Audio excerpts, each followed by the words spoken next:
Mesdames et messieurs, bonjour et merci de nous rejoindre pour ce flash d'information. L'Office national d'identification et la Direction générale des libertés publiques et des affaires politiques étaient face à la presse hier pour communiquer et présenter davantage le guichet unique des associations. Ce guichet a pour objectif de définir le statut des associations et des ONG, réduire le temps de traitement des demandes de récépissé et permettre aux usagers d'obtenir facilement le récépissé d'association dans de meilleurs délais.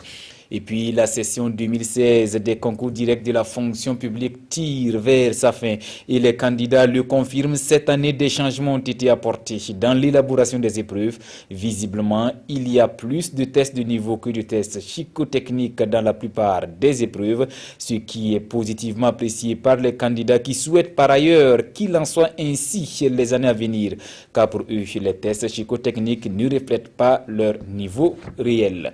Direction d'Ori, la capitale de la région du Sahel, pour goûter au lait. C'est un aliment complet, fortement recommandé pour vous maintenir en bonne santé.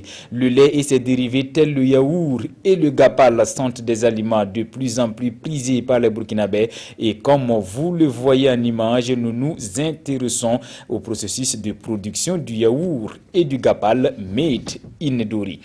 Et puis, la situation du réseau routier de la ville de Bobo-Dioulasso n'est pas des plus reluisantes, surtout en cette saison des pluies, une période cauchemardesque pour les usagers. Les autorités communales sont bien conscientes de la situation. Elles prévoient même le démarrage des travaux de bitumage ou de réhabilitation de 91 km de route d'ici fin 2016.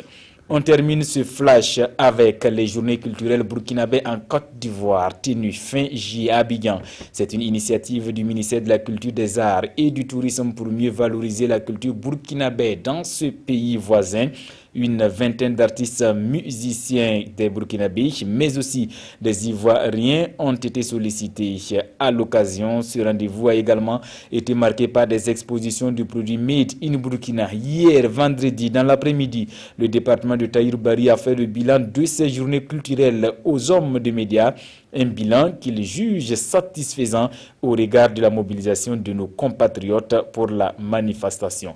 Point final pour ce tour d'horizon de l'actualité. Merci de l'avoir suivi. Je vous retrouve à 13h pour le journal. À bientôt.